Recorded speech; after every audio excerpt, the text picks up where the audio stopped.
ഉറക്കെ പറയാം, hallelujah, hallelujah. പ്രിയപ്പെട്ട സഹോദരങ്ങളെ, മനുഷ്യൻ്റെ ജീവിതത്തിൽ സമൃദ്ധിയും ഐശ്വര്യവും വിദ്യാഭ്യാസവും സ്ഥാനവും മാനവും സർവ്വകാര്യങ്ങളും വരുമ്പോൾ മനുഷ്യന് സംഭവിക്കുന്ന രണ്ടാമത്തെ തകർച്ചയാണ് ദൈവ നിന്ദ. ആദ്യത്തേതാണ് ദൈവത്തെ ഉപേക്ഷിക്കും. ദൈവത്തെ ഉപേക്ഷിച്ചിട്ട് പറയും ഐ ഡോണ്ട് കെയർ. ദൈവം ഉണ്ടെങ്കിലും കുഴപ്പമില്ല, ഇല്ലെങ്കിലും കുഴപ്പമില്ല, എനിക്ക് ദൈവത്തിൽ വിശ്വാസമില്ല, ഞാൻ സന്ധ്യാപ്രാർത്ഥനയ്ക്ക് ഇരിക്കുന്നില്ല. നിങ്ങൾക്ക് വിശ്വാസം ഉണ്ടെങ്കിൽ ചെയ്തോ, നിങ്ങൾക്ക് വിശ്വാസം ഉണ്ടെങ്കിൽ പള്ളിയിൽ പോകോ, ഞാൻ വരുന്നില്ല. ഭാര്യയ്ക്ക് വിശ്വാസമുണ്ടോ, നീ പോ, ഞാൻ വരുന്നില്ല, എനിക്ക് വിശ്വാസമില്ല. ദൈവ നിഷേധമാണത്. ദൈവനിഷേധം, ദൈവനിഷേധം. വീട്ടിൽ സന്ധ്യാപ്രാർത്ഥന നടക്കും, നീ മാത്രം കൂടില്ല, ബാക്കിയുള്ളവർ സന്ധ്യാപ്രാർത്ഥന ചെയ്യും. ദേവാലയ കർമ്മങ്ങൾ നടക്കും, നിൻ്റെ നാട്ടിൽ ദേവാലയത്തിൽ ദൈവത്തിനുള്ള ദൈവിക ശുശ്രൂഷകളും പ്രാർത്ഥനകളും നടക്കും, നീ മാത്രം അതിൽ പങ്കെടുക്കുകയില്ല, ബാക്കിയുള്ളവർ കൂടും. നീ പറയും ഐ ഡോണ്ട് കെയർ, നിനക്ക് വിശ്വാസമുണ്ടെങ്കിൽ നീ പോകും, എനിക്ക് വിശ്വാസമില്ല, ഞാൻ വരുന്നില്ല. ദൈവനിഷേധമാണ് അത്. ദൈവം അങ്ങേയറ്റം വെറുക്കുന്നു. രണ്ടാമത്തെ പാപമാണ് ദൈവനിന്ദ. ദൈവനിന്ദ എന്ന് പറഞ്ഞാൽ ദൈവനിഷേധത്തിനേക്കാൾ കുറച്ചും കൂടെ കടുപ്പമാണ്. ഈ ദൈവനിന്ദ നമ്മുടെ ജീവിതത്തിലേക്ക് വന്ന് ഭവിച്ചാൽ, പ്രിയപ്പെട്ട സഹോദരങ്ങളെ, പിന്നെ ആത്മാവിൽ ചങ്ങല വീഴുന്ന സമയമാണത്. ആത്മാവിൽ ചങ്ങല വീഴുന്ന സമയമാണത് ദൈവനിന്ദ. ദൈവനിന്ദയുടെ പ്രത്യേകത, അവർക്ക് ദൈവത്തോട് പുച്ഛം തോന്നുക, ദൈവിക കാര്യങ്ങളോട് പുച്ഛം തോന്നുക, പരിഹാസം തോന്നുക. പ്രിയപ്പെട്ട സഹോദരങ്ങളെ, പള്ളിയിൽ ഒരു കാര്യം നടന്നാൽ ഉടനെ അതിനെ പുച്ഛിക്കുക. ദൈവരാജ്യത്തിൻ്റെ ശുശ്രൂഷ ഗ്രൗണ്ടിൽ നടക്കുമ്പോൾ അതിനെ പുച്ഛിക്കുക, ഇകഴ്ത്തുക, അതിനെ തരം താഴ്ത്തി സംസാരിക്കുക. ദൈവനിന്ദ. Hallelujah, hallelujah. ദൈവനിന്ദയെക്കുറിച്ച് നമ്മൾ ബൈബിളിൽ കാണുന്ന ഒരു പ്രധാന ഭാഗം യേശയ്യാ പ്രവാചകൻ്റെ ഗ്രന്ഥത്തിലുണ്ട്. യേശയ്യാ പ്രവാചക ഗ്രന്ഥത്തിൽ 37-ാമത്തെ അധ്യായം. ഒരുപാട് ക്രിസ്തീയ കുടുംബങ്ങളിൽ നടക്കുന്ന കാര്യമാണ്. ക്രിസ്തീയ കുടുംബങ്ങളിൽ മാത്രമല്ല, ഏത് കുടുംബമാണെങ്കിലും ഇവിടെ പ്രഘോഷിക്കപ്പെടുന്ന വചനങ്ങൾ, പ്രിയപ്പെട്ട സഹോദരങ്ങളെ, ഭൂമിക്ക് മുകളിൽ ആകാശത്തിന് കീഴെ മനുഷ്യനായി ജനിച്ചുള്ള സർവ്വ മർത്യർക്കും വേണ്ടിയുള്ള നിത്യരക്ഷയുടെ വചനങ്ങളാണ് ഇവിടെ പ്രഘോഷിക്കപ്പെടുന്നത്. ജാതി മതവ്യത്യാസമില്ലാതെ സർവ്വ മനുഷ്യരുടെയും ജീവിതത്തിൽ നമുക്ക് ജീവനും ജീവിതവും നൽകിയ ദൈവം ആഗ്രഹിക്കുന്ന ചില അടിസ്ഥാന കാര്യങ്ങളുണ്ട്. അത് ദൈവവചനത്തിലൂടെ ഈ രാത്രി ദൈവം നമുക്ക് വെളിപ്പെടുത്തി തരികയാണ്. അതിൽ പ്രധാനപ്പെട്ട ഒന്നാണ്, നമ്മൾ ഏത് സമയത്തും ഏത് സ്ഥലത്ത് എത്രമാത്രം ഉയർന്നാലും എത്രമാത്രം വലുതായാലും നമ്മുടെ ജീവിതത്തിൽ ഒരിക്കലും ദൈവനിന്ദ പ്രവേശിക്കാതിരിക്കട്ടെ. യെശയ്യാ പ്രവാചകന്റെ ഗ്രന്ഥത്തിൽ 36-37 അധ്യായങ്ങളിൽ ദൈവനിന്ദയുടെ ഒരു ചിത്രീകരണം രേഖപ്പെടുത്തപ്പെട്ടിട്ടുണ്ട്. അവിടെ വളർന്നു വലുതായ സെന്നാകെരീബ് എന്ന് പറയുന്നൊരു ചക്രവർത്തിയുണ്ട്. ആ ചക്രവർത്തിയുടെ പ്രത്യേകത, അദ്ദേഹത്തിന് ധാരാളം പട്ടാളക്കാരുണ്ട്. അദ്ദേഹത്തിന് ധാരാളം പട്ടാളക്കാരും അതിനനുസരിച്ച് സന്നാഹങ്ങളുമുണ്ട്. അദ്ദേഹം ഓരോ രാജ്യങ്ങൾ കീഴടക്കി അദ്ദേഹം വിശ്വാസമില്ലാത്ത മനുഷ്യനാണ്. അദ്ദേഹം ദൈവത്തെ അംഗീകരിക്കുന്നില്ല, അദ്ദേഹം പ്രാർത്ഥിക്കുന്നുമില്ല, പ്രാർത്ഥിക്കാനായിട്ട് ആരോടും പറയുകയില്ല. അങ്ങനെ ഇരിക്കുമ്പോഴാണ് യഹൂദ അല്ലെങ്കിൽ യൂദ രാജ്യം. ആ യൂദ രാജ്യത്ത് പ്രാർത്ഥിക്കുന്ന ഒരു രാജാവ് ഉണ്ടായിരുന്നു. ആ രാജാവിൻ്റെ പേരാണ് യഹോഷഫാത്ത് രാജാവ്.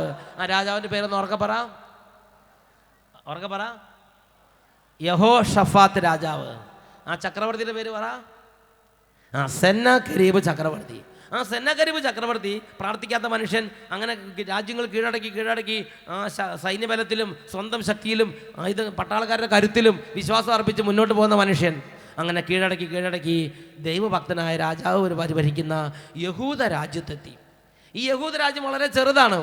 ആ രാജ്യത്തെ കീഴടക്കാൻ വേണ്ടി സെന്നാകെരീബ് രാജാവ് ലക്ഷക്കണക്കിന് സൈന്യവുമായിട്ട് ആ രാജ്യത്തിന് ചുറ്റിലും ഈ സൈന്യത്തെ വിന്യസിച്ച് അങ്ങനെ ഇരിക്കുന്ന സമയത്ത് ഈ യഹൂദ രാജാവായ യഹോഷഫാത്ത് രാജാവിന് കാര്യമായ ആയുധങ്ങളില്ല, കാര്യമായ സന്നാഹമില്ല. അപ്പോൾ ഈ സെന്നാകെരീബ് ചക്രവർത്തിയുടെ ഭീഷണിക്ക് മുമ്പിൽ ഈ യഹോഷഫാത്ത് രാജാവ് ജനങ്ങളോട് പറഞ്ഞു, അല്ലയോ ജനങ്ങളെ, ഭയപ്പെടരുത്, നമുക്ക് ദൈവത്തോട് പ്രാർത്ഥിക്കാം, ദൈവം നമ്മളെ സഹായിക്കും. പ്രിയപ്പെട്ട സഹോദരങ്ങളെ, ഇങ്ങനെ പറയുമ്പോൾ പല ആളുകൾ പറഞ്ഞെന്നറിയോ, താൻ പാതി ദൈവം പാതി. പഠിക്കേണ്ട സമയത്ത് പഠിക്കണം, എന്നിട്ട് പിന്നെ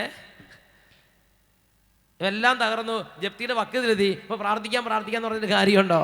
എങ്ങനെയെങ്കിലും തട്ടിപ്പോ വെട്ടിപ്പോ കാണിച്ചാൽ കുറച്ച് പൈസ ഉണ്ടാക്കണം, എന്നിട്ട് പിന്നെ പ്രാർത്ഥിക്കുമല്ലോ ചെയ്യും. അങ്ങനെയാണ് ചിലരുടെ ചിന്ത. പ്രിയപ്പെട്ട സഹോദരങ്ങളെ, 100% ഹൃദയം ദൈവത്തിൽ ഉറപ്പിക്കാൻ പല മനുഷ്യർക്കും സാധിക്കുന്നില്ല. അപ്പോൾ അതുപോലെ സെന്നക്കെരീബ് ചക്രവർത്തിയുടെ ഈ ഭീഷണിക്ക് മുമ്പിൽ മിസൈലോ ആയുധങ്ങളോ മറ്റേ സൈന്യത്തെയോ സംഘടിപ്പിക്കുന്നതിന് പകരം ഈ യഹോഷാഫാത്ത് രാജാവ് പറഞ്ഞു, നമുക്ക് ദൈവത്തോട് പ്രാർത്ഥിക്കാം, ദൈവം നമ്മളെ സഹായിക്കും, അല്ലയോ ജനങ്ങളെ ഭയപ്പെടരുത്. ഇത് കേട്ടപ്പോൾ സെന്നക്കെരീബിന് പുച്ഛം. സെന്നക്കെരീബ് പറയാണ്, ഞാൻ ഇങ്ങോട്ട് വന്ന വഴിക്ക് ഓരോരോ രാജ്യങ്ങളെ ആക്രമിച്ചു, ആ രാജ്യങ്ങളുടെ ദേവന്മാർ എൻ്റെ കരങ്ങളിൽ നിന്ന് ആ രാജ്യത്തെ രക്ഷിച്ചിട്ടില്ല, പിന്നെ നിങ്ങളുടെ ദേവൻ എങ്ങനെ എൻ്റെ കൈകളിൽ നിന്ന് നിങ്ങളെ രക്ഷിക്കും? പ്രാർത്ഥന. സെന്നക്കെരീബിന് പുച്ഛം. ഇവിടെ ഇരിക്കുന്ന പലരുടെ ഹൃദയത്തിൻ്റെ സ്ഥിതിയാണ് സെന്നക്കെരീബിൻ്റെ ഒരു കോംപ്ലക്സ് ആണത്. ഹല്ലേലൂയ. പ്രിയപ്പെട്ട സഹോദരങ്ങളെ, അതാണ് യെശയ്യാ 36 അധ്യായം 18 മുതൽ 20 വരെ തിരുലിഖിതങ്ങൾ. ഉറക്കെ വായിക്കാം.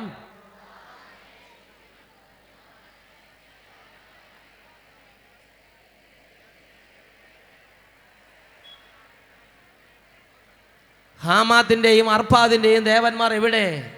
സെവാർ വൈമിൻ്റെ ദേവന്മാർ എവിടെ? സമരിയായ എൻ്റെ കയ്യിൽ നിന്ന് മോചിപ്പിക്കാൻ അവർക്ക് സാധിച്ചോ? ഈ രാജ്യങ്ങളിലെ ദേവന്മാരിൽ ആരാണ് തങ്ങളുടെ രാജ്യങ്ങൾ എൻ്റെ പിടിയിൽ നിന്ന് മോചിപ്പിച്ചിട്ടുള്ളത്? ജെറുസലേമിനെ എൻ്റെ കയ്യിൽ നിന്ന് കർത്താവ് രക്ഷിക്കുമെന്ന് പിന്നെ എങ്ങനെ കരുതാം? വന്ന വഴിക്ക് പ്രാർത്ഥനയും ജപവും അല്ലാതിരുന്ന പല രാജ്യങ്ങളെയും നിഷ്പ്രയാസം തോൽപ്പിച്ച് ആ കാര്യങ്ങളൊക്കെ എണ്ണി പറഞ്ഞിട്ട് പറയാണ്, സെഫാറ വൈമിൻ്റെ ദേവന്മാർ എവിടെ, അർപ്പാദിൻ്റെ ദേവന്മാർ എവിടെ, ഹമാത്തിൻ്റെ ദേവന്മാർ എവിടെ, ഇങ്ങനെ പലതും ചോദിച്ചിട്ട് പറയാണ്, അവരെ ഒന്നും രക്ഷിക്കാൻ ഒരു ദേവനും പറ്റിയിട്ടില്ല, ഞാൻ സെന്നക്കെരീബ് ഞാനാ പറയണത്, പിന്നെ നിങ്ങളുടെ ദേവൻ എൻ്റെ കയ്യിൽ നിന്ന് നിങ്ങളെ രക്ഷിക്കുമോ? എങ്കിലൊന്ന് കാണട്ടെ. ഈ വിധത്തിൽ വെല്ലുവിളിയാണ്. പ്രിയപ്പെട്ട സഹോദരങ്ങളെ, നേരിട്ട് ദൈവത്തോട് വെല്ലുവിളിക്കുകയല്ല. ആരോടാ വെല്ലുവിളിക്കുന്നത്? ദൈവഭക്തിയിൽ ജനങ്ങളെ ഉറപ്പിച്ചു നിർത്തുന്ന യഹോഷാഫാത്ത് രാജാവിനെയാണ് വെല്ലുവിളിക്കുന്നത്. പക്ഷേ മക്കളെ ഒരു കാര്യം അറിയുക, നിങ്ങൾ നേരിട്ട് ദൈവത്തോടൊന്നും പറയണ്ട. നിങ്ങൾ വിശുദ്ധ കുർബാനയെക്കുറിച്ച് പറഞ്ഞാൽ മതി, നിങ്ങൾ കുമ്പസാരത്തെക്കുറിച്ച് പറഞ്ഞാൽ മതി, നിങ്ങൾ നിങ്ങളുടെ ദേശത്ത് നടക്കുന്ന ആത്മീയ കാര്യങ്ങളെക്കുറിച്ചും നിങ്ങളുടെ ദേശത്ത് കർത്താവിൻ്റെ നാമത്തിൽ വരുന്ന ആത്മീയ ശുശ്രൂഷകരെ കുറിച്ചും പറഞ്ഞാൽ മതി. നിങ്ങളുടെ ആത്മാവിൽ ചങ്ങല വീഴുന്ന സമയമാണ്. നിങ്ങളുടെ സർവ്വതരത്തിലുള്ള അന്തരീക്ഷത്തിൻ്റെ മേലും ദൈവത്തിൻ്റെ ഒരു പ്രത്യേക തരത്തിലുള്ള പ്രഹരം നിപതിക്കാൻ പോവുകയാണ്. സെന്നക്കെരീബിന് അത് അറിയാൻ പാടില്ലായിരുന്നു. നല്ല കാലത്ത് ആത്മീയ കാര്യങ്ങൾ പറഞ്ഞു കൊടുക്കാൻ നല്ല അപ്പനും അമ്മയും ഉണ്ടായിട്ടില്ല. അതന്നെ എൻ്റെ കാര്യം ചക്രവർത്തിയാണ്.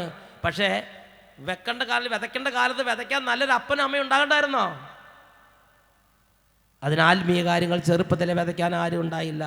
അതുകൊണ്ട് അത് വിചാരിച്ചു പണവും ആരോഗ്യവും പട്ടാളവും ഉണ്ടെങ്കിൽ എല്ലാം ആയി എന്നാണ് അതിൻ്റെ വിചാരം. അതിനപ്പുറത്തുള്ള അതിനെക്കുറിച്ച് കാഴ്ചപ്പാടില്ലായിരുന്നു. അതുകൊണ്ട് അതിങ്ങനെ പറഞ്ഞു. അപ്പം തന്നെ ദൈവം ഇടപെട്ടു. ദൈവം യേശയ്യാ എന്ന് പറയുന്ന ദൈവത്തിൻ്റെ പ്രവാചകനെ ഇങ്ങനെ വിളിച്ചു. എന്നിട്ട് പറഞ്ഞു, അല്ലയോ യേശയ്യാ, ആ ഭൂമിയിൽ ഒരു ചെറിയ ഒരു കൃമി ഇങ്ങനെ അനങ്ങുന്നതായിട്ട് എൻ്റെ ശ്രദ്ധയിൽപ്പെടുന്നുണ്ട്. അതുകൊണ്ട് നീ ദയവ് ചെയ്ത് അദ്ദേഹത്തെ എൻ്റെ ദൂത് അറിയിക്കുക. അതാണ് 37 അധ്യായത്തിൽ 28ഉം 29ഉം തിരുലിഖിതങ്ങൾ. യേശയ്യാ 37 അധ്യായം 28ഉം 29ഉം തിരുലിഖിതങ്ങൾ. യേശയ്യാ പ്രവാചകനോട് ദൈവം പറഞ്ഞു കൊടുത്തതാണ്. ഈ സെന്നക്കെരീബ് ചക്രവർത്തി അറിയിക്കാൻ സ്വർഗത്തിൽ നിന്ന് അരുളപ്പാടുണ്ടായി. അതാണ് എഴുതപ്പെട്ടിരിക്കുന്നത്. നിന്റെ പ്രവൃത്തികളും വ്യാപാരങ്ങളും നീ എൻ്റെ നേരെ കോപിക്കുന്നതും ഞാൻ അറിയുന്നു. നീ എന്നോട് കോപിക്കുകയും നിന്റെ അഹങ്കാരം ഞാൻ അറിയുകയും ചെയ്തതുകൊണ്ട് ഞാൻ എൻ്റെ കൊളുത്ത് നിന്റെ മൂക്കിലും എൻ്റെ കടിഞ്ഞാൺ നിന്റെ വായിലും ഇട്ട് വന്ന വഴിക്ക് തന്നെ ഞാൻ നിന്നെ തിരിച്ചു കൊണ്ടുപോകും. നിന്റെ മൂക്കിലും കഴുത്തിലും കൊളുത്തും കടിഞ്ഞാണും വീഴുന്ന ഒരു പാപമാണ് ദൈവനിന്ദ.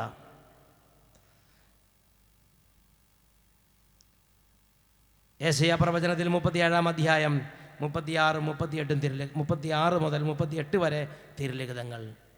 എങ്ങനെയാ എന്താ എന്നൊന്നും സെന്നാക്കരിബിന് മനസ്സിലായില്ല. സെന്നാക്കരിബ് കേട്ടെങ്കിലും അനുദപിക്കാനോ വസ്ത്രം കീറാനോ മുട്ടുകുത്താനോ കൈവിരിക്കാനോ അവൻ്റെ മനസ്സ് അവൻ്റെ ഹൃദയം പരുവപ്പെട്ടിട്ടില്ല. നുകം വെക്കാത്ത കൂളംകുട്ടിയെ പോലെയായിരുന്നു അവൻ്റെ ഹൃദയം, പരുവപ്പെട്ടിട്ടില്ല. അതുകൊണ്ട് ദൈവത്തിൻ്റെ ദൂത് കെട്ടാലും മുട്ടുകുത്താനോ കൈ ഉയർത്താനോ ഹൃദയം നുറുങ്ങാനോ കരഞ്ഞ് നിലവിളിക്കാനോ ദൈവമേ സോറി എന്ന് പറയാനോ പറ്റില്ലായിരുന്നു. അതുകൊണ്ട് അവൻ്റെ മേൽ പ്രഹരം നിപതിക്കുക തന്നെ ചെയ്തു. 36 മുതൽ 38 വരെ വാക്യങ്ങൾ വായിക്കാം. കർത്താവിൻ്റെ ദൂതൻ അസീറിയക്കാരുടെ പാളയത്തിൽ കടന്ന് 1,85,000 പട്ടാളക്കാരെ എന്ന് പറഞ്ഞാൽ ദൈവദൂതൻ ആ രാത്രി ആ ദേശത്തിറങ്ങി 5 മിനിറ്റ് ഒന്ന് വിളയാടി. ഒരു കളിയാട്ടം, ഒരു വിളയാട്ടം 5 മിനിറ്റ്. നേരം വെളുത്ത് നോക്കിയപ്പോൾ 1,85,000 പട്ടാളക്കാർ ഇങ്ങനെ കിടപ്പുണ്ട്.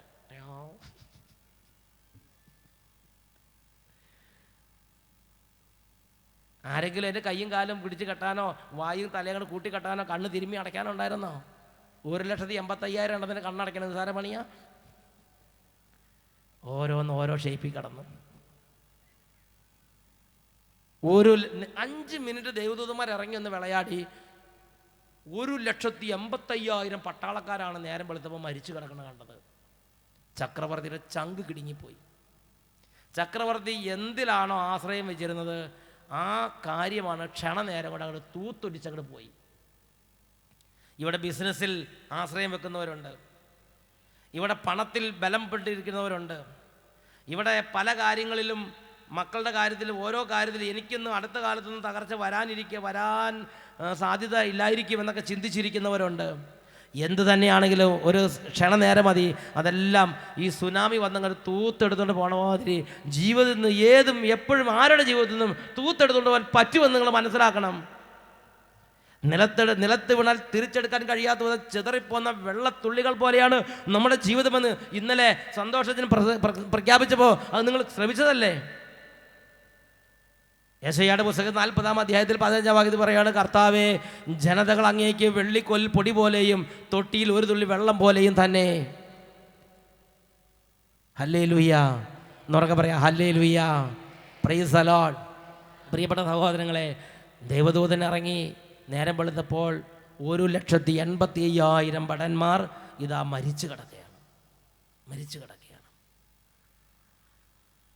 ഒരു കാരണവുമില്ല, വൈറസുമില്ല, എബോളയില്ല, പിന്നെ പന്നിപ്പനിയില്ല, ഡെങ്കിപ്പനിയില്ല, യാതൊന്നുമില്ല, മരിച്ചു കിടക്കുക.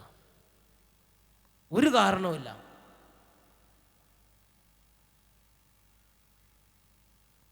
സെന്നാക്കരിബിൻ്റെ സ്ഥിതി എന്തായി? സെന്നാക്കരിബ് കൊട്ടും കൊരവയും ഇല്ലാതെ, പടഹധ്വനികളില്ലാതെ, കാഹളധ്വനികളില്ലാതെ, ആരവങ്ങളില്ലാതെ മര്യാദയ്ക്ക് അസീറിയൻ തലസ്ഥാനമായ നിനവേ എന്ന് പറഞ്ഞ സ്ഥലത്തേക്ക് പോയി. അവിടെ പോയി അങ്ങനെ പ്രാർത്ഥിച്ചുകൊണ്ടിരിക്കുക. അപ്പോൾ 2 മക്കൾ വീട്ടിലിരിപ്പുണ്ട്. ആ മക്കൾക്ക് തോന്നുകയാണ്, നമ്മുടെ അപ്പൻ ഇങ്ങനെ ജീവിച്ചിരുന്നതിന് എന്താ കാര്യം? ഒരു പഴയ കത്തി കുറേ കാലമായിട്ട് വെറുതെ കിടക്കുക. അവരതെടുത്ത് തേച്ച് മൂർച്ച കൂട്ടി, എന്നിട്ട് പുറകിൽ കൂടെ ചെന്നിട്ട് അപ്പനെ അവിടെ കുത്തി പിളർത്തിയിട്ടു. എന്നിട്ട് അറാറത്തിൻ്റെ ദേശത്തേക്ക് ഓടി രക്ഷപ്പെട്ട്. അവർക്ക് സിംഹാസനമോ ചെങ്കോലാണ് ഉദ്ദേശമെങ്കിൽ ആ മക്കൾ അവിടെ നിന്ന് അധികാരം പിടിച്ചെടുക്കേണ്ടതാണ്. സിംഹാസനത്തിന് ചെങ്കോലിന് വേണ്ടി അല്ല സെന്നാക്കരിബിനെ കൊന്നത്. അവർ കൊന്നിട്ട് അറാറത്തിൻ്റെ ദേശത്തേക്ക് ഓടി രക്ഷപ്പെട്ടു. വേറെ ആരോ ആണ് പിന്നെ വന്ന് അധികാരം ഏറ്റെടുത്തത്. കൊന്നവരല്ല അധികാരം ഏറ്റെടുത്തത്. അവർക്ക് ദുർബുദ്ധി. ഇതാണ് പറയണത്, അപ്പൻ ദൈവനിഷേധപരമായ കാര്യങ്ങൾ പോയാൽ വീട്ടിലിരിക്കുന്ന മക്കൾക്ക് പോലും ദുർബുദ്ധിയായി മാറും. നല്ല ബുദ്ധി അങ്ങോട്ട് കെട്ട് ആവശ്യമില്ലാത്ത ബുദ്ധി അങ്ങോട്ട് തോന്നാൻ തുടങ്ങും. അതുങ്ങളൊരു കുഴപ്പമില്ലാതെ ജീവിച്ചു വന്നതാണ്. അതുങ്ങളുടെ ബുദ്ധി മാറി, ബുദ്ധി കെട്ടപ്പെട്ട് ദുർബുദ്ധിയായി. അപ്പനെ കൊല്ലാൻ തോന്നുകയല്ല, കൊന്നു. ഹല്ലേലൂയ എന്നുറക്കെ പറഞ്ഞ ഹല്ലേലൂയ. പ്രിയപ്പെട്ട സഹോദരങ്ങളെ, ദൈവ നിന്ദ കഠിനമായൊരു പാപമാണ്. നമ്മുടെ ജീവനും നമ്മുടെ സ്വത്തിനും നമ്മുടെ സർവ്വ കാര്യങ്ങളുടെ മേലും കഠിനമായ പ്രഹരം വിളിച്ചു വരുത്തുന്ന കഠിനമായ ഒരു പാപമാണ് ദൈവ നിന്ദ. നമ്മുടെ നടന്നു വന്ന വഴികളിൽ ദൈവനിന്ദയുടെ ചേരുവകൾ ചേർന്ന് വരുന്നുണ്ടെങ്കിൽ അനുതപിക്കണം മക്കളെ, അനുതപിക്കണം. ഉറക്കെ പറയാ hallelujah, hallelujah, praise the Lord, praise the Lord, praise the Lord, hallelujah, praise the Lord. പ്രിയപ്പെട്ട സഹോദരങ്ങളെ, അതുപോലെ ദൈവനിന്ദയുടെ മറ്റൊരു മേഖലയാണ് ഇങ്ങനെയുള്ള ദൈവത്തിൻ്റെ ഇടപെടലുകളെ അംഗീകരിക്കാതിരിക്കുക, പുച്ഛിക്കുക എന്നുള്ളത് മാത്രമല്ല, നമ്മുടെ ജീവിതത്തിൽ ദൈവനിന്ദ ശക്തി പ്രാപിക്കുമ്പോൾ ദൈവത്തിന് കൊടുക്കേണ്ട സ്ഥാനം കൊടുക്കാൻ പറ്റാതെ വരും. പതുക്കെ ദൈവത്തിനുള്ള സ്ഥാനം ഞാൻ ഓർക്കുന്നുണ്ട്. അവിടെ അട്ടപ്പാടി സഗീവൻ ധ്യാന കേന്ദ്രം എല്ലാ മാസവും 2-ാം ശനിയാഴ്ച ഒരു പ്രദേശത്ത് ഏകദിന വചന പ്രഘോഷണം നടത്തിയിരുന്നു. ഞാൻ ചെല്ലുമ്പോൾ കാണുന്ന കാഴ്ച 9 മണി തൊട്ട് 3:30 വരെയാണ് വചന പ്രഘോഷണം എങ്കിലും രാവിലെ 8 മണിക്ക് ഞങ്ങൾ എത്തും, ടീം എത്തും. അട്ടപ്പാടിയിൽ നിന്ന് ബഹുദൂരം യാത്ര ചെയ്ത് 3-4 മണിക്കൂർ യാത്ര ചെയ്ത് ടീം അവിടെ എത്തും. ടീം അവിടെ എത്തുമ്പോൾ 8 മണിക്ക് മുമ്പ് തന്നെ ഒരു ഫാമിലി അവിടെ എത്തും. അവർ നന്നായിട്ട് പ്രാർത്ഥിച്ചുകൊണ്ട് ഇങ്ങനെ ഇരിക്കുന്നുണ്ടാവും പള്ളിയിൽ. അപ്പോൾ ആ ഫാമിലി ചെന്ന് കാണുമ്പോൾ അവർ സന്തോഷം, അവർ പറയും എൻ്റെ അച്ഛാ പ്രാർത്ഥിക്കണം. ഞാൻ ചോദിച്ചു എന്തിനു വേണ്ടിയാണ് പ്രാർത്ഥിക്കേണ്ടത്? വർഷങ്ങൾക്ക് മുമ്പ് 98-ലേക്കാണ്. അപ്പോൾ അവർ പറയും ദേ ഇത് കണ്ടില്ലേ, ഇതെൻ്റെ മൂത്ത മോൻ, അത് എല്ലും തോലും, അതിന് എന്ത് പ്രത്യേക വലിവ, അതിനുവേണ്ടി ഒന്ന് പ്രാർത്ഥിക്കണം. അത് +1-നോ +2-നോ എന്തൊക്കെ പഠിക്കുക. അപ്പോഴത്തേനും ഇത് 2ാമത്തത് 8-ൽ, ദേ ഇത് നോക്കി 8-ലോ 9-ലാണ്, ഇതിനൊരു പ്രത്യേക ഇതാണ്, ഒന്നും ശരീരത്തിൽ എല്ലാം മോശമാണ്, അതിനുവേണ്ടി പ്രാർത്ഥിക്കണം. പഠിക്കാൻ ബുദ്ധിയില്ല. അപ്പോഴത്തേനും 3ാമത്തത് 6-ൽ അതിനുവേണ്ടി പ്രാർത്ഥിക്കണം, അതിന് വേറൊരു രോഗമാണ്, എല്ലാം എല്ലും തോലുമായിട്ടിരിക്കുക. വീട്ടിൽ വലിയ കടബാധ്യതയാണ്, ജപ്തി വരാൻ പോവാണ്, വീടെല്ലാം ചോർന്നൊലിച്ച് അച്ഛൻ ഞങ്ങൾ നശിച്ചു, പ്രാർത്ഥിക്കണം, രക്ഷപ്പെടണം എന്ന് പറഞ്ഞ് എല്ലാ മാസവും മാറ്റമില്ലാതെ കാണുന്നൊരു കുടുംബമായിരുന്നു ആ കുടുംബം. പ്രിയപ്പെട്ട സഹോദരങ്ങളെ, അവർക്ക് വേണ്ടി പ്രാർത്ഥിച്ചു, രാവിലെ അങ്ങോട്ട് പ്രാർത്ഥിക്കും. കാരണം ആദ്യം വരുന്ന ഫാമിലിയാണ്. അത് കഴിഞ്ഞ് 3:30 വരെ ശുശ്രൂഷ കഴിഞ്ഞ് എല്ലാവരും പ്രാർത്ഥിച്ചു വിട്ടാൽ ഇവർ വീണ്ടും പള്ളിയിൽ നിന്ന് കുറേ നേരം പ്രാർത്ഥിക്കും. എന്നിട്ട് അവസാനം ബ്ലെസ്സിങ് വാങ്ങിയേ പോകുള്ളൂ. ഞങ്ങൾ ടീം യാത്ര പറയുമ്പോൾ ലാസ്റ്റ് ഈ ഫാമിലി ഉണ്ടാവുള്ളൂ, അവരെയും പ്രാർത്ഥിച്ചു വിടും. അങ്ങനെ നല്ല ദൈവം, എനിക്ക് ആ കുടുംബത്തോട് ഭയങ്കര റെസ്പെക്റ്റായിരുന്നു. വർഷങ്ങൾ കഴിഞ്ഞു. പ്രിയപ്പെട്ട സഹോദരങ്ങൾ, ഈ അടുത്ത് പിന്നെ കുറേ 3-4 വർഷം ഞാൻ ശുശ്രൂഷ ചെയ്ത് കഴിഞ്ഞ് എനിക്ക് അങ്ങനെ പോകാൻ പറ്റിയില്ല. പിന്നെ അടുത്ത അച്ഛൻ സോജി അച്ഛൻ പോയി, ബിനോയ് അച്ഛൻ പോയി, അങ്ങനെ പോയി. ഞാൻ പിന്നെ ബാക്കി കാര്യങ്ങൾ ഇങ്ങനെയൊക്കെ പോന്നു. ഇപ്പോൾ ഈ അടുത്ത കാലത്ത് നമ്മുടെ ടീമിനെ ആ പ്രദേശത്തുള്ള വേറൊരു പള്ളിയിൽ ശുശ്രൂഷയ്ക്ക് വേണ്ടി വിട്ടു. ശുശ്രൂഷ കഴിഞ്ഞ് വൈകുന്നേരം ബസ് കയറാൻ വേണ്ടി നമ്മുടെ ടീം ഓർഗനൊക്കെ പിടിച്ച് വെയിറ്റിംഗ് ഷെഡിൽ നിൽക്കുന്ന സമയത്ത് ഒരു ചേട്ടൻ നല്ല കുടന്ത വയറുമായിട്ട് ഒരു ചേട്ടൻ ലുങ്കി കൊടുത്ത് തോർത്ത് പൊങ്ങിയിട്ട് റോട്ടിൽ കൂടെ ഇങ്ങനെ നടന്നു പോവുകയാണ്. അപ്പോൾ ചോദിച്ചു, നിങ്ങളെ കണ്ട് പരിചയമില്ലല്ലോ, നിങ്ങൾ എവിടുത്തെ രാജ്യക്കാരാണ്? അപ്പോൾ പറഞ്ഞു, ഞങ്ങൾ അട്ടപ്പാടി സഹീവൻ ധ്യാന കേന്ദ്രത്തിൽ നിന്നുള്ളതാണ്, ഞങ്ങൾ ഇവിടെ ഒരു പള്ളിയിൽ, ഈ പള്ളിയിൽ ധ്യാനത്തിന് വന്നതാണ്. ഓ അത് ശരി, ഇപ്പോഴും ആ സഹീവനൊക്കെ ഉണ്ടല്ലേ എന്ന് ചോദിച്ചു. ആരാന്നറിയോ? നമ്മുടെ പഴയ കക്ഷിയാ. അപ്പോൾ ഇവർ ചോദിച്ചു, ചേട്ടന് സഹീവനെ പരിചയമുണ്ടോ എന്ന് ചോദിച്ചു. ആ എനിക്ക് പരിചയമുണ്ട്, പണ്ടൊക്കെ എനിക്ക് അറിയാം, അച്ഛനൊക്കെ പരിചയമുണ്ടെന്ന് പറഞ്ഞു. ചോദിച്ചു വന്നപ്പോൾ ഈ കക്ഷിയാ. അപ്പോൾ ഇവർ ചോദിച്ചു, ചേട്ടാ എന്നിട്ട് ചേട്ടൻ പഠിക്കൽ ഇതല്ലേ പള്ളി, എന്തുകൊണ്ട് ചേട്ടൻ ഈ പള്ളിയിൽ ഇന്നത്തെ ഒരു ദിവസം ഫുള്ള് ശുശ്രൂഷയാണ്, ചേട്ടൻ ഒന്നും കയറിയില്ലല്ലോ? അപ്പോൾ ചേട്ടൻ പറയാൻ, അതിനിപ്പോൾ പണ്ടത്തെ പോലെ ആർക്കാ നേരം, അതിനിപ്പോൾ പണ്ടത്തെ പോലെ ആർക്കാ നേരം, ഇതൊക്കെ ഒരു തട്ടിപ്പല്ലേ? ആ ചേട്ടൻ പറയാം. പ്രിയപ്പെട്ട സഹോദരങ്ങളെ, വേറൊരു വാക്കി പറഞ്ഞാൽ ആ ചേട്ടൻ്റെ ജീവിതത്തിൽ ആ ചേട്ടൻ കരഞ്ഞ് നിലവിളിച്ച് പ്രാർത്ഥിച്ച് ദൈവം അനുഗ്രഹിച്ചു. ആ മക്കളുടെ ആസ്മ മാറി, മക്കളുടെ വലിവ് മാറി, മക്കൾക്ക് നല്ല ഇത് കിട്ടി, അതിനുശേഷം ജോലി കിട്ടി, പഠിച്ച് ജോലി കിട്ടി, പൈസയായി, വിദേശത്ത് പോയി, ഒരാൾ വിദേശത്ത്, 2 പേര് വിദേശത്ത് പോയി, ജപ്തി മാറി, അതിനുശേഷം ആ അതൊക്കെ ചോർന്നൊരിക്കുന്ന വീടൊക്കെ മാറി, നല്ല ടെറസ് വീടൊക്കെ വെച്ചു, പിന്നെ ഇച്ചിരി ഭക്ഷണമൊക്കെ കഴിക്കാൻ തുടങ്ങി. ആ തൊലിയൊക്കെ നികന്ന്, ആ പണ്ട് കുഴിയൊക്കെ ഉണ്ടായിരുന്നല്ലോ ആ മടക്ക്, അതൊക്കെ നികന്ന് ഇങ്ങനെ ഈ ഇറച്ചി എല്ലേ കുത്തുന്ന കാലമായി. ഇപ്പം പൈസയുണ്ട്, പൗണ്ടുണ്ട്, ഡോളറുണ്ട്, പിന്നെ കുറച്ച് ഈ ഇറച്ചി എല്ലാം കുത്തുന്ന ആ സമയത്ത് ഇപ്പം ഏതാണ്ട്. അപ്പോൾ ചോദിക്കുകയാണേ, ഇതൊക്കെ അല്ല, ഇതിനൊക്കെ ഇപ്പം ആർക്കാ നേരം? പണ്ടത്തെ പോലെ ഇപ്പം ആർക്കാ ഇതിനൊക്കെ നേരം? ഇതൊക്കെ ഒരു തട്ടിപ്പല്ലേ? പ്രിയപ്പെട്ട സഹോദരങ്ങളെ, ആ ശുശ്രൂഷകർ പറഞ്ഞ ചേട്ടൻ മാത്രമേ വരാത്തുള്ളൂ, ബാക്കി ഇടവകളെല്ലാവരും വന്നിരുന്നു.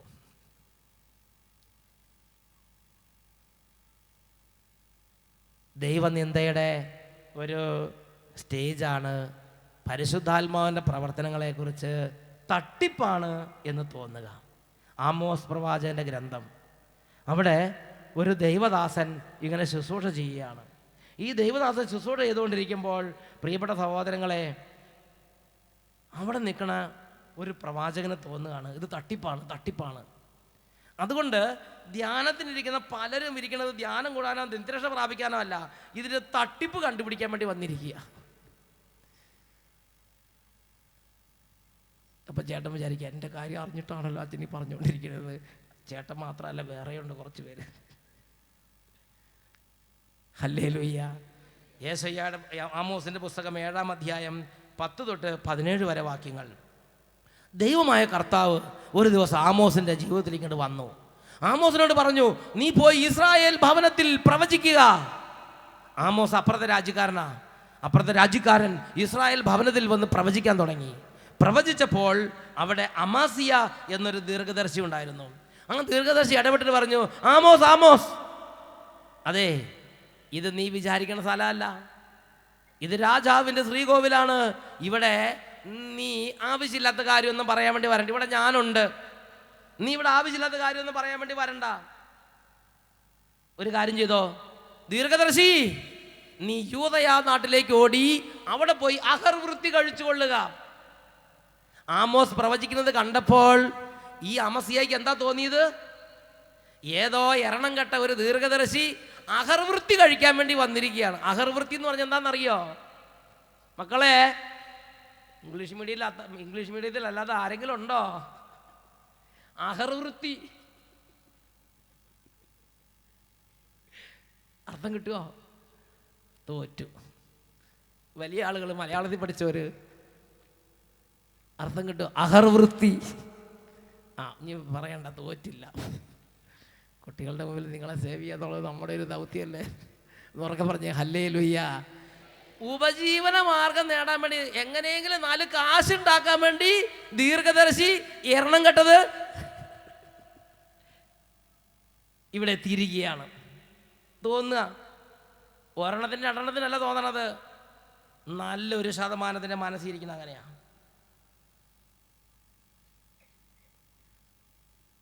നിങ്ങളുടെ കാര്യമാണെന്ന് നിങ്ങൾ വിചാരിക്കരുത്. ലോകത്തിൻ്റെ കാര്യം പറയുക. Praise the Lord. ഇത് ഇന്ന് ഇന്നലെ തുടങ്ങിയ പീഡയല്ല മക്കളെ, ഇതിൻ്റെ പേരാണ് പീഡ. ഇത് ഒരുവിധം നിലയിലെത്തി കഴിയുന്നവർക്കുള്ള പീഡയാണ്, സാധാരണ ആളുകൾക്ക് ഉണ്ടാവില്ല. Praise the Lord. Hallelujah, hallelujah. യേശുവേ സ്തോത്രം, യേശുവേ നന്ദി. ഒരു പീഡ. ആ പീഡ എങ്ങനെയാണ് തോന്നിക്കണത്? ഇതൊക്കെ ഒരു തട്ടിപ്പല്ലേ? ഇതൊക്കെ ഒരു എന്താ പറയണത്? ഇതൊക്കെ ഒരു അഹർവൃത്തിക്കുള്ള വഴി, അല്ലെങ്കിൽ പൈസ ഉണ്ടാക്കാനൊരു വഴിയല്ലേ? അങ്ങനെ ഇങ്ങനെ അങ്ങോട്ട് നിങ്ങൾക്ക് എത്രമാത്രം ഇകഴ്ത്താമോ നിങ്ങൾ അത്ര ഇകഴ്ത്തിക്കുക. അത്രയും പ്രഹരം നിങ്ങൾക്ക് വരാനിരിക്കുന്നു. ആമോസിനോട് പറഞ്ഞു, ദീർഘദർശി യൂദയ നാട്ടിലേക്ക് ഓടിക്കൊള്ളുക. 12-ാമത്തെ വാക്യം, ദീർഘദർശി യൂദയ നാട്ടിലേക്ക് ഓടിക്കൊള്ളുക, അവിടെ പ്രവചിച്ച് അഹർവൃത്തി കഴിച്ചുകൊള്ളുക. അപ്പോൾ ഇയാൾ ധരിച്ചിരിക്കുന്നത് എന്താ? ഈ വന്നിരിക്കുന്ന ആള് അവിടെ കഴിക്കാനൊന്നുമില്ലാതെ 2 കാശുണ്ടാക്കാൻ വേണ്ടി വന്നിരിക്കുകയാണ്. ആ എൽഷദായി മൊബൈൽ ബുക്ക് സ്റ്റോൾ കിടക്കുമ്പോൾ അങ്ങനെ തോന്നുക പലർക്കും, ഇത് കച്ചവടമാണ്. ശുശ്രൂഷ കാണുമ്പോൾ പലർക്കും തോന്നുക. ഇന്ന് വേണ്ട ഈ ധ്യാനത്തിൻ്റെ കാര്യം വിട്. എന്നെക്കുറിച്ച് അങ്ങനെ നിങ്ങൾ എന്ത് ചിന്തിച്ചാലും കുഴപ്പമില്ല, അത് നിങ്ങൾ ദൈവം നേരെ കൈകാര്യം ചെയ്തോളും. നിങ്ങളുടെ ഇടവക പള്ളിയുടെ ഒരു അച്ഛൻ ഒരു കാര്യം പള്ളിയിൽ അനൗൺസ് ചെയ്താൽ മനസ്സിലാക്കാൻ എന്താ കഴിവില്ലാതെ പോയത്? ഒരു തിരുനാളാണെങ്കിലും ഒരു വെഞ്ചിരിപ്പാണെങ്കിലും ഒരു നേർച്ച കാഴ്ചയുടെ കാര്യമാണെങ്കിലും ഒരു കുർബാനയുടെ കാര്യമാണെങ്കിലും ഒരു പള്ളിപ്പണിയുടെ കാര്യമാണെങ്കിലും എന്താ ഇത്ര ചീപ്പായി ചിന്തിക്കണത്? പ്രിയപ്പെട്ട സഹോദരങ്ങളെ, മനസ്സിലാക്കേണ്ടതുപോലെ മനസ്സിലാക്കിയില്ലെങ്കിൽ നമ്മുടെ കുടുംബങ്ങളിലേക്ക് പ്രഹരം നിപതിക്കും. ഇത് നമ്മൾ മനസ്സിലാക്കണം. അവിടെ ആമോസ് ഈ കാര്യം കേട്ടു. ആമോസ് കേട്ടപ്പോൾ ആമോസ് പറഞ്ഞു, കോർട്ട് പ്രവാചക, നീ പല പ്രവാചകന്മാരെ ഇതുപോലെ നാണം കെടുത്തിയിട്ടുണ്ടെന്ന് എനിക്കറിയാം, അതുകൊണ്ട് നിൻ്റെ ചെവി ഇങ്ങോട്ട് ഞാൻ പറയാമെന്ന് പറഞ്ഞിട്ട് അതിൻ്റെ ചെവി ഇങ്ങോട്ട് വലിച്ചിങ്ങ് പിടിച്ച്. എന്നിട്ട് ആമോസ് പറഞ്ഞു, ഞാനേ ഒരു പ്രവാചകനോ പ്രവാചക പുത്രനോ അല്ല, ഞാൻ ആട്ടിടയനാ. സിക്കമൂർ മരം വെട്ടിയൊരുക്കുകയായിരുന്നു എൻ്റെ ജോലി. ആട് മേയിച്ച് നടന്ന എന്നെ കർത്താവ് വിളിച്ച് എൻ്റെ ജനമായി ഇസ്രായേലിൽ നിന്ന് പ്രവചിക്കുക എന്ന് പറഞ്ഞു. അതിനാൽ ഇപ്പോൾ നീ കർത്താവിൻ്റെ വാക്ക് കേൾക്കുക. ഇസ്രായേലിനെതിരെ പ്രവചിക്കരുതെന്നും ഇസ്ഹാക്കിൻ്റെ ഭവനത്തിനെതിരെ പ്രസംഗിക്കരുതെന്ന് നീ പറയുന്നു. അതിനാൽ കർത്താവ് അരുളി ചെയ്യുന്നു, നിന്റെ ഭാര്യ നഗരത്തിൽ വേശ്യയായി തീരും, നിന്റെ പുത്രന്മാരും പുത്രികളും വാളിനിരയായി തീരും, നിന്റെ ഭൂമി അളന്ന് പങ്കിടും, അശുദ്ധ ദേശത്ത് കടന്ന് നീ മരിക്കും, ഇസ്രായേൽ തീർച്ചയായും സ്വദേശം വിട്ടു പോകും. പ്രിയപ്പെട്ട സഹോദരങ്ങളെ, വേറൊരു വാക്കി പറഞ്ഞാൽ ഇത് ദൈവത്തിൻ്റെ ആത്മാവല്ല സംസാരിച്ചതെന്ന് നിങ്ങൾക്ക് പറയാൻ പറ്റുമോ? എന്താ പറഞ്ഞത്? നിന്റെ ഭാര്യ നഗരത്തിൽ പരസ്യവേശിയായി ദീന നടക്കണത് നീ കാണുമെന്ന് പറഞ്ഞത്. നിന്റെ പുത്രന്മാരും പുത്രികളും വാളിനിരയായി ഈ പട്ടണത്തിൽ കടക്കണത് നീ കണ്ടിരിക്കും. അതെല്ലാം കണ്ടിട്ട് ഒന്നും ചെയ്യാൻ പറ്റാതെ നീ നിൽക്കേണ്ടി വരും. നിന്റെ ഇപ്പം കൂട്ടി വെച്ചിരിക്കുന്ന സംഗതികളൊക്കെ ഉണ്ടല്ലോ, നിന്റെ പറമ്പ് അളന്ന് പങ്കിടും. ഇതുപോലെ ഈ കഠിന വചനങ്ങൾ ഉദ്ഘോഷിക്കപ്പെടുകയാണ്. പ്രിയപ്പെട്ട സഹോദരങ്ങളെ, പുച്ഛം, ദൈവനിന്ദ, അത് നേരെ ദൈവത്തിനെതിരെ പറയണതും ദൈവത്തിൻ്റെ ആലയത്തിനെതിരെ പറയണതും, അത് ഏത് ജാതിയിൽപ്പെട്ടവരായാലും ഏത് മതത്തിൽപ്പെട്ടവരാണോ, ഒരു ദൈവാലയത്തെ മാനിക്കാൻ പഠിക്കണം. ദൈവത്തിൻ്റെ സാന്നിധ്യം കുടികൊള്ളുന്ന ദൈവത്തിൻ്റെ ആലയത്തെ മാനിക്കാൻ നമ്മൾ പഠിക്കണം. അതിനെ തീ വെക്കാനോ അതിനെ കൊള്ള ചെയ്യാനോ അതിനെതിരെ ആക്രോശിക്കാനോ അതിനെ ഇകഴ്ത്താനോ അതിനെ പുച്ഛിക്കാനോ തുനിയരുത്. ദൈവത്തിൻ്റെ ആലയം, ദൈവത്തിൻ്റെ ശുശ്രൂഷകൾ, ദൈവരാജ്യത്തിൻ്റെ വചനങ്ങൾ, ദൈവരാജ്യത്തിൻ്റെതായ സംവിധാനങ്ങൾ, അതിനെ ഞാനും നിങ്ങളും മനസ്സിലാക്കണം. എന്നൊക്കെ പറഞ്ഞ ഹല്ലേലൂയ, യേശുവേ സ്തോത്രം, യേശുവേ നന്ദി.